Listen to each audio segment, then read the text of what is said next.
இணைந்திருக்கின்றோம். இன்றைய நாள் பொழுதிலே இன்றைய தலைப்பு பகுதியூடாக இணைந்திருக்கிறோம். இன்று உங்கள் எல்லோருக்குமே தெரியும், உலக யோகா தினம் அனுஷ்டிக்கப்பட்டுக் கொண்டிருக்கிறது. இந்தியாவினுடைய பெரு முயற்சியினால் இந்திய திருநாடு யோகா தினத்தை ஒரு தினமாக, உலக தினமாக அனுஷ்டிக்க வேண்டும் என்கின்ற குறிக்கோளின் அடிப்படையிலே இந்த யோகா தினம் ஜூன் 21 கொண்டாடப்பட வேண்டும் உலகளவிய ரீதியிலே என்ற ஒரு ஐநா சபையிடம் வேண்டுகோள் வைத்ததற்கமையில் இந்த உலக தினம் என்கிற விடயத்திலே யோகா தினம் அனுஷ்டிக்கப்பட்டுக் கொண்டிருக்கிறது. ஜூன் மாதம் 21ஆம் தேதி. யோகா என்பது முன்னைய காலங்களில் நாங்கள் இந்த யோகா பற்றி பலருமே அக்கறை கொள்வதில்லை. எந்த ஒரு நோயோ அல்லது ஒரு எங்கள் உடல்நல பிரச்சனை என்ன வந்தாலும் கூட நாங்கள் ஆங்கில மருத்துவ முறைகள் அல்லது தமிழ் மருத்துவ முறைகளை மட்டும்தான் நம்பியிருந்தோம். எங்களுடைய உடலுக்கான உழைப்புகளாக இந்த எக்ஸசைஸ், சாதாரண உடற்பயிற்சிகளும் அல்லாது கொஞ்சம் மேம்பட்டதாக ஜிம் என்று சொல்வோம். ஜிம்மிலே போய் எங்கள் உடலை வலுவாக்குகின்ற பயிற்சிகளும் தான் இருந்தது. யோகா என்பது ஒரு குறிப்பிட்டவர்கள் கொஞ்சம் என்ன சொல்வது, அது பற்றி அறிந்த, தெரிந்த, அதிலே ஆர்வம் இருக்கின்ற அல்லது அவர்களுக்கு ஹைடாக இருந்த அப்படியான வழிமுறைகளில் தான் இந்த யோகா என்பது ஓரளவு பிரபல்யம் பெற தொடங்கியது. ஆனால் காலப்போக்கிலே அதனுடைய அந்த தாக்கம், அதனுடைய பயன் மற்றவர்களையும் தூண்ட தொடங்கி இருக்கிறது. யோகா தொடர்பிலே விழிப்புணர்வை கொண்டு வந்திருக்கிறது. என்ன காரணம் என்றால், யோகாவிலே பலவிதமான வகைகள் இருக்கிறது. எங்களுடைய உடல் உறுப்புகள் ஒவ்வொன்றுக்குமே யோகாவிலேயே பயிற்சி முறைகள் அமைந்திருக்கிறது. அது காலாக இருக்கலாம், கையாக இருக்கலாம், இடுப்பாக இருக்கலாம், தோளாக இருக்கலாம், மூக்காக இருக்கலாம், கூட ஏன் உதடாக கூட இருக்கலாம். இப்படி ஒவ்வொரு அங்கங்களுக்கும், ஒவ்வொரு உறுப்புகளுக்கும் இந்த யோகாவிலே விதம் விதமான பயிற்சி முறைகள் இருக்கிறது. இப்போ கால் வலி என்றால் அதுக்கு ஒரு விதமான யோகா பயிற்சி, முதுகு வலி என்றால் அதுக்கு இன்னொரு விதமான யோகா பயிற்சி. இப்படி ஒவ்வொரு உறுப்பிலுமே ஒவ்வொரு பிரச்சனைகள் அல்லது ஒவ்வொரு உடல் ரீதியான கோளாறுகளுக்கு இன்று யோகா பாரிய ஒரு மருத்துவ முறையாக மாறிக்கொண்டிருக்கிறது. காசு எதுவும் செலவு செய்யாமல் எங்களுடைய உடலியல் மாற்றங்கள், அதாவது உடலியல் தொழிற்பாடுகள், செயல்பாடுகளின் ஊடாக நாங்கள் இந்த யோகா பயிற்சிகளை மேற்கொள்வதன் ஊடாக எந்த காசு வனங்களையும் செலவழிக்காமல் எங்களுடைய உடலை ஆரோக்கியமாக வைத்திருப்பதற்கான ஒரு வழி. அது மட்டுமல்லாமல் எங்களுடைய வாழ்க்கையிலே நாங்கள் என்று சொல்லிக் கொள்ளுகின்ற இந்த மன அழுத்தம், பலரும் நாங்கள் என்று அதைத்தான் சொல்லிக் கொள்கிறோம். யாரை பார்த்தாலும் எதை பார்த்தாலும் எனக்கு ஒரே மன அழுத்தமாக இருக்கிறது என்று நாங்கள் சொல்லுகிறோம் இல்லையா? அந்த மன அழுத்தத்துக்கு ஒரு உண்மையிலேயே நல்ல ஒரு மருந்தாக அமைவது இந்த யோகான்னு சொல்லுவார்கள். தியானம், யோகா இரண்டுமே ஒரு எங்களை ஆசுவாசப்படுத்தக்கூடிய முறைகள் என்று சொல்லிக் கொள்வார்கள். தியானம் ஒரு முறை, யோகா இன்னொரு முறை. தியானம் எங்களுடைய உடலை, மனநிலையை அமைதியாக கொண்டு செல்கின்ற அதே நேரத்தில் உடலியல் ரீதியான செயற்பாட்டிலே இந்த தியானத்துக்கு அடுத்து யோகா அமைந்திருக்கிறது. இரண்டும் ஒன்று சேருகின்ற பொழுது வாழ்க்கையிலே நோய் நொடிகள் என்பதை அணுக விடாமல் அந்த உடலங்களை தற்காத்துக் கொள்வதற்கான பயிற்சிகளாக அமைந்திருக்கிறது. சிலர் இந்த யோகா தினத்தில் மட்டும்தான் அந்த யோகா பற்றிய விழிப்புணர்வை பெறுவார்கள். இப்படியா, இது நல்லதா, இது ஓ சூப்பர் என்றெல்லாம் சொல்வார்கள். சிலர் மற்ற என்னுடைய ஃப்ரெண்ட்ஸ் போறான் யோகாக்கு, அல்லது தெரிஞ்சவர்கள் போகிறார்கள், என்னுடைய வீட்டில் அம்மா போறா, இப்படி என்றதற்காக 2-3 நாட்கள் போவார்கள். பின்பு அவர்களுக்கு அதில் என்ன இது சும்மா உடலை எப்படியோ செய்யணும், இதால என்ன பிரயோசனம் என்று நாங்கள் அதில் ஒரு வெறுப்படைகிறோம். உண்மையிலே அதனுடைய பயன் உடனடியாக கிடைக்கும் என்று யாருமே சொல்லவில்லை. யோகா என்பது ஒரு பயிற்சி. நீங்க உடலுக்கு உடல் பயிற்சி எப்படி செய்து நீங்கள் படிப்படியாக முன்னேற்றம் காண்கிறீர்களோ, உடலை வலுவடைய செய்வதற்காக நீங்கள் ஜிம்முக்கு போகிறீர்களோ, அதே போன்றுதான் அதுவும் ஒரு பயிற்சி. உடனடியாக உங்களுக்கு நோய் நொடி மாறப்போவதும் இல்லை, உடனடியாக உங்களுக்கு அதுக்கு தீர்வும் கிடைப்பதில்லை. நீங்கள் அதை படிப்படியாக செய்கின்ற பொழுது அதனுடைய நீங்கள் பயனை அடுத்தடுத்த கட்டங்களே தான் அறிய முடியும். அதை விடுத்து 3 நாள் போய்விட்டு ஒன்றுமே இல்லை, என்ன சும்மா கையையும் காலையும் அசைச்சு இப்படி தோளுக்கு முள்ள காலை போட்டா எல்லாம் நடந்துருமான்னு நீ பலர் நினைச்சுக்கொண்டு வந்துடுவீங்க. ஆனா அதனுடைய உன்னத பயிற்சியை நீங்கள் புரிந்து கொள்வதில்லை. அது மட்டுமல்லாமல் அது தொடர்பான சரியான பயிற்சியாளர் ஒருவரை நீங்கள் அணுகவில்லை என்பதும் அர்த்தம். சரியான ஒரு பயிற்சியாளர்னால் தான் நாங்கள் அதற்கான ஒரு நல்ல பயிற்சியினை பெறக்கூடியதாக இருக்கும். நாங்கள் இந்த யூடியூப்லயோ அல்லது எங்களுடைய சமூக வலைத்தளங்களிலோ அல்லது யாரோ ஒருவர் சொல்வதை கேட்டு கேட்டு நாங்கள் எங்களுடைய பாட்டிலே இந்த யோகா பயிற்சிகளை மேற்கொள்வது என்பதெல்லாம் என்ன சொல்வது, தவறான விடயங்கள். ஒரு பயிற்சியாளர்கள் ஹைட் ஒருவர் இருக்க வேண்டும். நீங்கள் பழகிவிட்ட பின்பு யூடியூப் அல்லது சமூக வலைத்தளங்களை பார்த்து நீங்கள் அதற்குள்ளே அவ்வாறான பயிற்சிகளை மேற்கொள்வது என்பது உங்களுக்கு விஷயம் தெரிந்து விட்டதை நீங்கள் எப்படியும் செய்து கொள்ளலாம், இதுதான் விடயம் என்பதை நீங்கள் புரிந்து கொள்வீர்கள். ஆனால் அதை விடுத்து எந்த ஒரு ஹைட்டும் இல்லாமல் எங்களுடைய பாட்டிலே செய்கின்ற பொழுது அது உடல் ரீதியான பிரச்சனைகளுக்கு வழிவகுத்துவிடும். பின்பு அந்த உடல் ரீதியான தீங்கள் வருகின்ற பொழுது ஐயோ யோகா என்பது கூடாது, உடலுக்கு ஏதோ பயன் இல்லை அல்லது உடலுக்கு ஆபத்தை தந்து விட்டது, இதை தொடக்கூடாது, இதை பயன்படுத்தக்கூடாது, இதை செய்யக்கூடாது எண்ணம் வந்துவிடும்.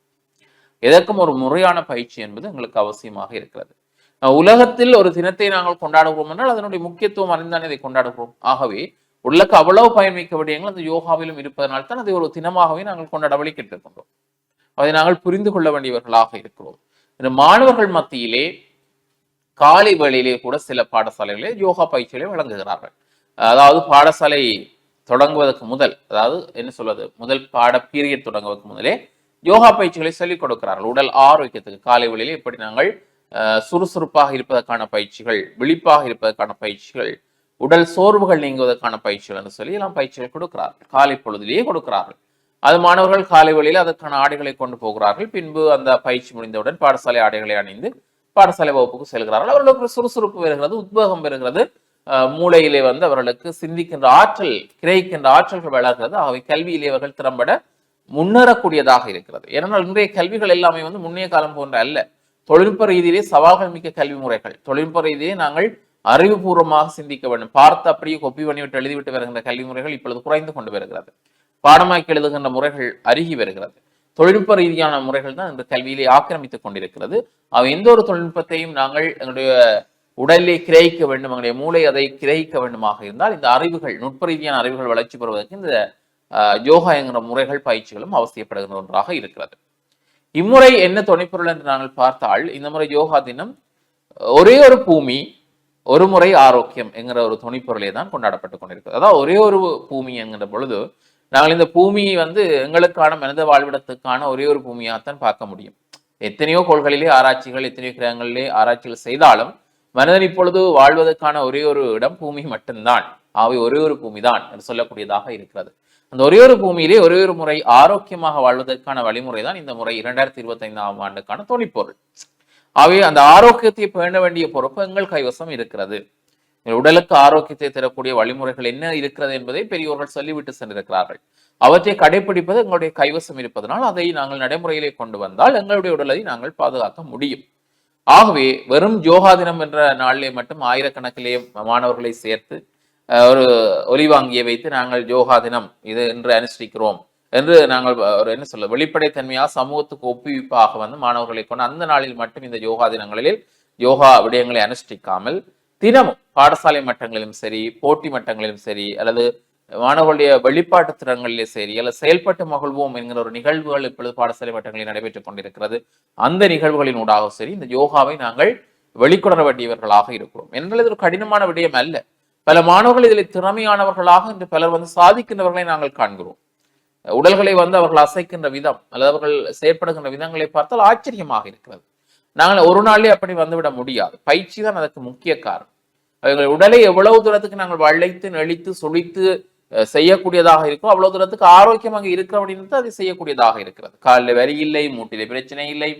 இதெல்லாம் சிறு வயதிலே இருந்து நாங்கள் பழகி வந்தால் அது பெரு வயதிலே வருகின்ற பொழுது எங்களுக்கு கடினமாகவும் தோன்றாது. ஆகவே அதை நாங்கள் புரிந்து கொள்ள வேண்டியவர்களாக இருக்கின்றோம்.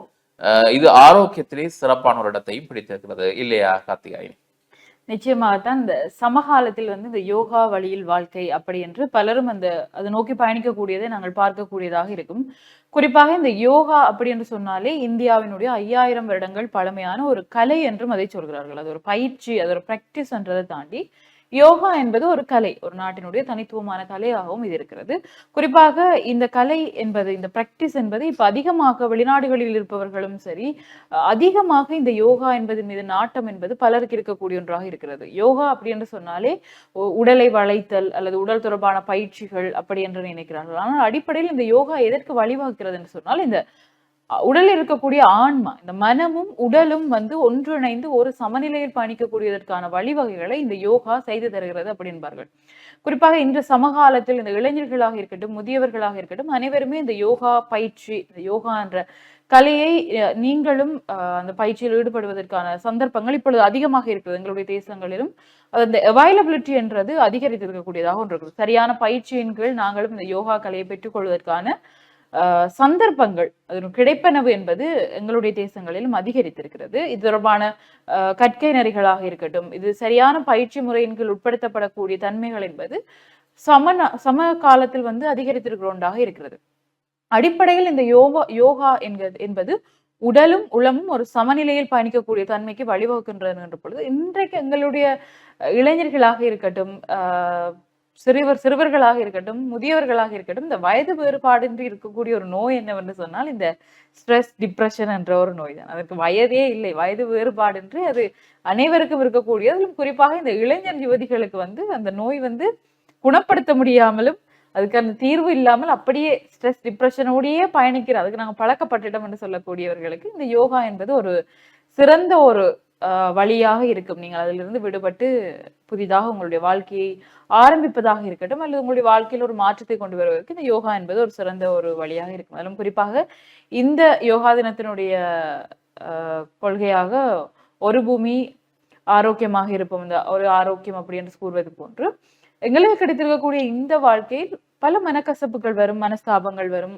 டிப்ரெஷன் என்ற வார்த்தைகள் எல்லாம் அனைவருக்கும் பொதுவான ஒன்றாக மாறிக்கொண்டு வருது. இப்ப இந்த மாதிரியான காலகட்டத்தில் எப்படி நாங்கள் இந்த தேவையில்லாத விஷயங்களிலிருந்து விடுபட்டு ஒரு குறிக்கோளோடு பயணிப்பது, எப்படி எங்களுடைய மனதை கட்டுப்படுத்தக்கூடிய தன்மையை எங்களுக்குள் நாங்களே அதிகரித்துக் கொள்வது அப்படி என்பதற்கு இந்த யோகா என்பது பெரிதும் உதவக்கூடிய ஒன்றாக இருக்கும். குறிப்பாக இந்த எக்ஸசைஸ், ஜிம் இப்படி என்று செல்பவர்கள் ஒரு புறம் இருக்க, சிலர் இந்த தங்களுடைய மனதை ஒருநிலைப்படுத்துவதற்கு இந்த யோகா, தியானம் அப்படி என்று பயணிப்பார்கள். குறிப்பாக இது ஒரு தியானம் அப்படி என்பது எல்லாமே எங்களை ஸ்ட்ரெஸ்ல இருந்து விடுபட்டு கொண்டு செல்வதற்கு ஒரு வழியாக இருக்கிறது.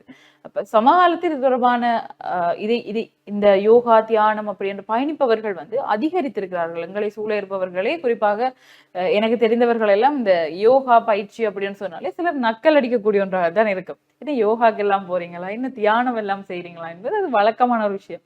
எங்களுடைய நண்பர்களோ அல்லது எங்களை சூழ இருப்பவர்களோ தியானம் செய்கிறார்கள், யோகா செய்கிறார்கள், நாங்கள் அவர்களை நக்கலடிக்கிற தன்மை, அவர்களை கேலி கிண்டல்களுக்கு உட்படுத்துகிற தன்மைகள் வந்து இருக்குது. அது ஒரு சகஜமான விஷயம். ஆனாலும் மற்றவர்களிடம் இருந்து இந்த மனக்குழப்பம் என்பதுதான் மனிதர்களை வந்து அதிக, இன்றைக்கு நாங்கள் சமகாலத்தில் இடம்பெறக்கூடிய இந்த இளம் வயது இதயம் தொடர்பான நோய்களாக இருக்கட்டும், ஹார்ட் அட்டாக் போன்ற விஷயங்கள் எல்லாம் அதிகரிக்கிறதுக்கு இந்த மன அமைதி என்பது அடிப்படையில் யாரிடமுமே இல்லாத ஒன்றாக இருக்கும். இந்த பதட்டமாகவே இருப்பார்கள் மனிதர்கள் சிலர், எப்பொழுதுமே எதையாவது ஒன்றை யோசித்து பதட்டமாக இருக்கக்கூடியவர்களுக்கெல்லாம் இது ஒரு சரியான தீர்வாக இருக்கும் அப்படின்னு நினைக்கிறேன் நான். உண்மையிலே, அதாவது இன்று பலவிதமான ஆரோக்கியமான வழிமுறைகள், ஆரோக்கியத்துக்கான வழிமுறைகள் நிறையவே இருக்கிறது. மருந்து மாத்திரைகள், ஆங்கில முறைகள், அக்குப்பஞ்ச முறைகள், ஆயுர்வேத முறைகள் என்று சொல்லி நாங்கள் எத்தனையோ எல்லாவற்றையும் நாடுகிறோம். ஆனால் எந்தவித ஒரு உடல் ரீதியில வந்து நாங்கள் எந்த ஒரு விளைவும் எங்களுக்கு வந்து எந்த ஒரு மருத்துவ முறையிலும் ஏதோ ஒரு சின்ன ஒரு விளைவு இருந்து பக்க விளைவுகள் இருக்கத்தான் செய்யும் என்ற வழிமுறை இருக்கிறது, இல்லாமல் இல்லை. ஒரு நாங்கள் மருந்தை நோய்க்கெடுத்துக் கொள்கிறோம் ஆங்கில மருத்துவ முறையிலே என்றால் அந்த நோய்க்கான மருந்து எங்களுடைய நோயை தீர்க்கின்ற பொழுதும் அங்கே எங்களுக்கு உடலிலே வந்து ஏதோ ஒரு பிரதிபலனையும் கொடுக்கக்கூடிய தன்மை குறுகிய அளவிலாவது இல்லாமல் இருக்கும். ஆனால் யோகாக்களை பொறுத்தவரையிலே வந்து நாங்கள் உடல் ரீதியாக இந்த ஒரு என்ன சொல்ல மருத்துவ முறைகளோ அல்லது நோய்க்கான மருந்து முறைகளோ மாதிரி அல்ல, உடலுக்கான பயிற்சியாகத்தான் நாங்கள் அதை பார்க்க வேண்டும். அதனூடாகவே நோயை தீர்க்கின்ற வழிமுறைகள் பல இருக்கிறது. அவை எங்களுக்கு கழுத்து வலி அல்லது கால் வலி, கை வலி என்கிற பொழுது நாங்கள் அதற்கான மருத்துவ முறைகளை நாடி ஒரு மாத்திரையை போட்டுவிடால் சரி வலி இடப்பட்டு விட்டதுன்னு நாங்கள் சொல்லிக்கொள்ளலாம். ஆனால் ஒவ்வொரு முறையும் வலி பெறுகின்ற பொழுது ஒவ்வொரு முறையும் நாங்கள் மாத்திரைகளை உட்கொள்ள வேண்டிய ஒரு சிக்கல் நிலைப்பாடு இருக்கும். ஆனால் இந்த பயிற்சி முறைகள் வருகின்ற பொழுது, இந்த யோகாவோ அல்லது தியான முறைகளோ வருகின்ற பொழுது அதில் இருக்கிற பயிற்சி முறைகள் படிப்படியாக வந்து உங்களுக்கு என்ன பிரச்சனை இருக்குது என்பதையும் கேட்பார்கள். அந்த பிரச்சனைக்கான யோகாவில் அதற்குரிய வழிமுறை என்ன என்று பார்ப்பார்கள். அடுத்து அதற்கான பயிற்சியை தருகின்ற பொழுது உங்களுக்கு படிப்படியாக உடலியல் ரீதியிலே வந்து அது நீங்கி போய் முற்று முழுதாகவே அந்த நோய் உங்களுக்கு இல்லாமல் போன சந்தர்ப்பங்கள் எல்லாம் நடந்திருக்கிறது. ஆகவே அது மெச்சத்தக்க ஒரு விடை. நாங்கள் இப்பொழுது பயிற்சிகளிலே பலவிதமான பயிற்சிகளை எடுத்துக்கொள்கிறோம். தற்பாதுகாப்புக்காக நாங்கள் கராத்தே பயிற்சி எடுத்துக்கொள்கிறோம். அதே போன்று பலவிதமான பயிற்சி முறைகள் எங்களை தற்காப்பு முறைகளே இருக்கிறது. அவை நாங்கள் எங்களை தற்காப்பதற்கான ஒரு பயிற்சி முறை போன்று அதை எடுப்பது போன்றுதான் இதுவும் எங்களுக்கான ஒரு உள வளத்துக்கான ஒரு பயிற்சியாகவும் இதை எடுத்துக்கொள்ளலாம். வெறுமனே வந்து உடல் பயிற்சிக்கு மட்டுமல்ல, உளம் சார்ந்த பயிற்சி, மனம் சார்ந்த பயிற்சி, அதில் தான் தியானம், இந்த யோகா என்கிற விடயங்கள் வரும். எங்களை ஆழ்நிலையிலே வந்து ஒருநிலைப்படுத்தி நாங்கள் ஒருமித்த வாழ்க்கையை கொண்டு செல்வதற்கான வழிமுறையாக அது அமைந்து விடுவது என்கின்றது மிக சிறப்பான விடயம். அதனால்தான் அதனுடைய சிறப்பை இந்திய தேசம் அறிந்து இந்த உலகமெங்கும் தான் பெற்ற இன்பம் பெற வேண்டும் மற்றவர்கள் இந்த வையகம் என்பது போன்று இந்த தினத்தை நாங்கள் இந்த விடயத்தை மற்ற நாடுகளுக்கும் கொண்டு செலுத்த வேண்டும், அதை கொண்டு வர வேண்டும் எங்கள் கலையை அவர்கள் உலகறிய செய்ய வேண்டும் என்றுதான் இதை கொண்டு வந்திருக்கிறார்கள். ஆனால் நான் நினைக்கலாம், ஏன் அவர்களுடைய கலையை நாங்கள் செய்ய வேண்டும், அது இந்தியா தானே, அவர்கள் செய்து கொண்டால் போதுமே என்கிற விடயம் சிலருக்கு வரலாம். ஆனால் அது உலக அளவில் அங்கீகரிக்கப்பட்டிருக்கிறது என்றால் மற்றவர்களும் அதனுடைய நன்மை தன்மையை புரிந்து கொண்டிருக்கிறார்கள். அதை நாங்கள் தெரிந்து கொள்ள வேண்டும். அதனால் அதனுடைய அந்த மகத்துவத்தை அறிந்து நாங்கள் முடிந்தவரை சிறு வயதிலே இருந்து குழந்தைகளுக்கு அந்த பயிற்சிகள் நாங்கள் எப்படி இப்ப பிள்ளைகளுக்கு வந்து கராத்தே பயிற்சி வழங்குகிறோம், பெற்றோர்கள் அதில் ஆர்வம் கொஞ்சம் செலுத்துகிறார்கள். எங்களுடைய பிள்ளைகளும் பன்முக திறமை கொண்ட ஆளுமை மிக்க பிள்ளைகளாக உருவாக வேண்டும் என்பதற்காக சிறு வயதிலிருந்து வந்து இப்பொழுது எக்ஸ்ட்ரா கரிக்குலம் என்கின்ற விடயத்துக்குள்ளே பிள்ளைகள் வந்து இந்த சதுரங்க போட்டிகள் அல்லது கிட்டார், வீணை, பரதநாட்டியம் இப்படியான கலைகளுக்குள்ளே வந்து உள்ளிருக்க ஆசைப்படுகிறார் தங்களுடைய பிள்ளைகளை. அதற்குள்ளே கொண்டு வந்து அவர்கள் ஏதாவது ஒன்று சாதித்து இந்த மண்ணிலே அவர்கள் சாதனை படைக்க வேண்டும் அல்லது இந்த உலக சாதனை புத்தகங்களை பிள்ளைகளிடம் பிடிக்க வேண்டும் என்று பல பல முயற்சிகளை எல்லாம் மேற்கொள்கிறார்கள். அப்படி ஒன்றுதான் இந்த பயிற்சி முறையும். எங்களை நாங்கள் மெருகூட்டுவதற்கான பயிற்சி முறைகளை நாங்கள் கொண்டு வர வேண்டும். ஆகவே இதை நாங்கள் இந்த யோகா தினத்தில் உங்களுக்கு சொல்லிக் கொள்கிறோம். ஆகவே இந்த விடயங்களை நீங்களும் புரிந்து கொள்ள வேண்டும். அதனுடைய முக்கியத்துவத்தை புரிந்து கொண்டு சிறு வயதிலிருந்தே அந்த பிள்ளைகளை வழிநடாத்த வேண்டும் என்று சொல்லிக்கொண்டு நாங்களும் விடைபெற போகின்றோம். மீண்டும் மற்றும் ஒரு நிகழ்ச்சியோட சந்திக்கும் முறை விடைபெற நாங்கள் குணம் துஷ்யந்தன் மற்றும் ஹார்த்தியாயினி. நன்றி.